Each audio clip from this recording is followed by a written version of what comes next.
My family, nobody called. My daddy is dead, sir. I don't believe. I want to go home. Please, let me go home, sir. Ó mà ṣe o, ilẹ̀ ń jẹ̀nìyàn.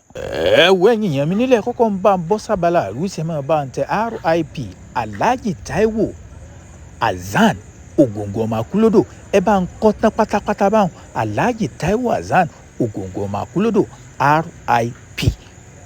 Kì bá ṣe pa ikú láyé o àbábá Muhammadu àbábá Muhammada ọ̀kẹ́ mẹ́fà lẹ́gbàá yìí a ò bá kan láyé mọ́.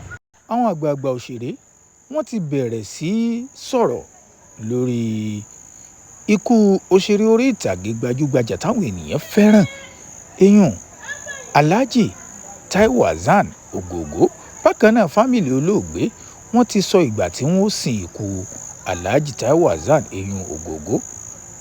Ẹ jẹ́ àkọ́kọ́ gbọ́n tí ìkan lára àwọn àgbà òṣèré èèyàn bàbá wa Adébáyọ̀ Sàlámì àwọn bọ́sìkànnì ayélujára wọ́n ní the action has ended, the actor is no more, this hit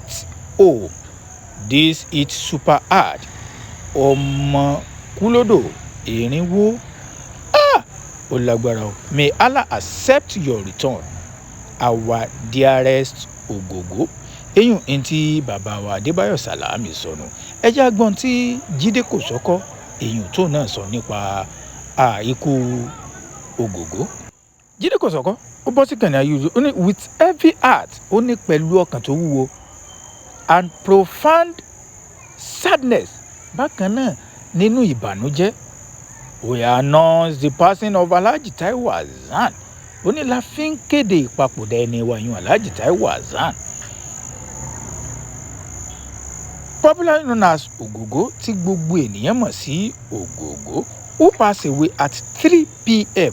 láago 3 gẹ́rẹ́gẹ́ ní ẹlẹ́mìígbẹ̀mí lẹ́nu Alhaji Taiwo Hassan èyàn Ògòǹgò. Today Sunday èyàn lónìí ọjọ́ Sunday 23rd of August 2026 at 66 years. Only his remains will be taken to his hometown. Wọ́n ní wọ́n gbé òkú Alhaji Taiwo Hassan Ògòǹgò wọ́n gbé wọn lọ sí ibi hometown wọn láti lọ sìn wọ́n. Ìlàró Ogun State wọ́n ní nílàró ni wọ́n sìn wọ́n sí. Today where special prayers will take place at the Pavilion Ìlàró town. Wọ́n lónìí gan náà ni wọ́n gbé Alhaji Taiwo Hassan lọ sí ìlú Ìlàró yìí l'Ogun State. Wọ́n ní date Monday 24th of August 2026 time 11 p.m. venue Pavilion Ìlàró Ogun State.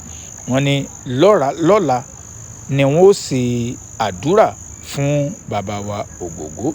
We pray that Almighty Allah grant him eternal rest and give his family, friends, colleagues, and loved one the strength and fortitude to bear the loss. Wọ́n láwọn ṣàdúrà fún gbogbo àwọn ẹbí olóògbé, àwọn ọ̀rẹ́ ojúlùmọ̀ àtàwọn tí wọ́n yọ ń ṣeré orí ìtàgé kọ́lọ́mọba kó fún wọn kó rọ̀ wọn lójú. May his soul rest in peace. Àwọn náà ní kí ẹ rí i pé wọ́n ní aago 11 àárọ̀ ọ̀la ni wọ́n ṣàdúrà ìkẹyìn fún olóògbé. Ẹ̀yin náà dẹ̀ mọ̀ pé òkú mùsùlùmí ni òkú Alhaji Taiwo Hassan Ògòǹgò títúmọ̀ sí pé wọ́n kú láago 3 ó ṣeé ṣe kí wọ́n sin wọ́n ní òní náà tàbí àárọ̀ ọ̀la tó jẹ́ 11 tí wọ́n ó ṣe àdúrà tí wọ́n ó sì sin wọ́n. ẹ jẹ́ àgbọ̀n tí Fẹ́mi Adébáyọ̀ tó náà sọ nípa olóògbé.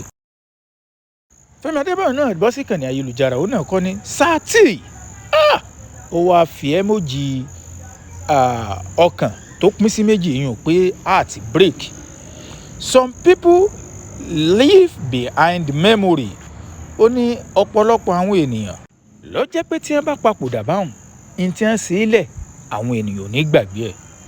Some leave behind a legacy that time can never erase.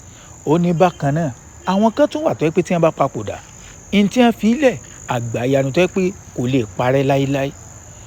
Thank you for the years, the story, the lesson, and the moment that made us fall in love with the craft. Ó wá ní a dúpẹ́ lọ́wọ́ yín fún àwọn ọdún, àwọn ẹ̀kọ́ tẹ́ ẹ fi kọ́ wa, bákan náà àwọn gbogbo ìgbà tẹ́ ẹ fi gbé pẹ̀lú wa tó jẹ́ ká fẹ́ràn eré orí ìtàgé. Ó ní you were a true pillar of Yorùbá cinema. Ó ní ẹ jẹ́ kan lára àwọn ìgbóǹtarìgì òpómúléró níbi Yorùbá cinema, and your impact will live on in generation to come. Ó ní gbogbo àṣesílẹ̀ yín, gbogbo àwọn tí ń bọ̀ lẹ́yìn pátápátá làwọn náà mọ̀ rí tẹ́ ẹ ṣe sílẹ̀. Rest well, Sir Taiwo Hassan. You will forever be ògógó to us. Ó ní bákan náà ẹ̀sùn rẹ̀. Ó ní adieu èèyàn legend ògógó Taiwo ọmọ Àkúlódò. Ẹ jẹ́ àtúngbọ̀n tí òṣèré mi tó tún sọ sí. Alhaji Saheed Balogun òun náà bọ́ síkànnì ayélujára rẹ̀, òun náà sọ̀rọ̀ nípa olóògbé èèyàn Alhaji Taiwo Hassan Ògògó. Ó ní inna lillahi wa inna ilayhi raji'un. Ọ̀dọ̀ rẹ̀ láti wá, ọ̀dọ̀ rẹ̀ náà láti padà sí. You can rest now my brother Taiwo Hassan Ògògó. Ó ní ẹ lè wá lè lọ sùn báyìí. Ọlágbára ọ̀rọ̀ kí bí nǹkan tó sọ̀hún, ẹ̀yin tẹ́ ẹ bá mọ̀ túmọ̀ ẹ̀, ó dá mi lójú pé ẹ̀yin tẹ́ ẹ wà nù ilé ẹ̀ ti mọ ìtumọ̀ tó sọ pé you can rest now. Ọlágbára kọ́lọ́hún kan kọ́ mọ́ fàìsàn sí wa, kọ́ mọ́ fi sàwọn ọmọ, kọ́ mọ́ fi ṣe ẹnìkọ̀ọ̀kan wa, kọ́ bá ní dá ọwọ́ ibi dúró káàkiri. May Almighty Allah guide you through Al-Jannah. Ó wá ní òun gbà ládùúrà kọ́lọ́hún ọba kó tọ́ wọn sọ́nà lórí pé wíwọ Al-Jannah. This is truly painful. Eléyìí máa dùn gbogbo, kìí ṣe òṣèré orí ìtàgé nìkan ló dùn. Ẹ̀yin náà ó rí i pé ikú Alhaji Taiwo Hassan Ògògó gbogbo ọmọ Nàìjíríà pátápátá ló dùn. Tá a bá ń sọ̀rọ̀ nípa àwọn òṣèré orí ìtàgé táwọn èèyàn fẹ́ràn nínú Nollywood, ó dá mi lójú pé tá a bá ní ká máa kà ní méní méjì mẹ́ta, a lè tí ì ka àwọn mẹ́ta tá a ti fi mú Alhaji Taiwo Hassan torí pé àwọn ènìyàn fẹ́ràn wọn dáadáa. Ló jẹ́ ó jẹ́ pé ńgbà tá a gbọ́ pé irú nǹkan bá ń ṣe wọ́n, gbogbo àwọn ènìyàn náà dìde àdúrà, ẹni tó lè fàdúrà ránṣẹ́, oríṣiríṣi nǹkan. Oríṣiríṣi àwọn òṣèré orí ìtàgé ni wọ́n ti sọ, ọkùnrin obìnrin wọn gbogbo wọn ní ẹ ti bọ́ síkànnì ayélujára, ní ẹ ti bẹ̀rẹ̀ sí í bá àwọn ẹbí olóògbé, ní ẹ ti bẹ̀rẹ̀ sí í bá wọn kẹ́dùn, tí wọ́n sì ó dùn ẹ̀ràn kan. Ẹ share fídíò yìí, ẹ share fídíò yìí, kẹ́yìn náà ṣàdúrà èèyàn fún olóògbé ní abala àríwísí. Kọ́lọ́hún ọba kó bá ní délẹ̀ fún ẹ̀ńtọ́lọ̀, kó wá bá ní rọ́ àwọn ẹbí, àwọn ará, àwọn ọ̀rẹ́, àwọn olùbáṣiṣẹ́ wọn, kó bá ní rọ́ wọn lójú, káwọn náà lè ẹ wò nǹkan ńlá ni tó ṣẹlẹ̀, nǹkan ńlá ni, nǹkan ńlá ni.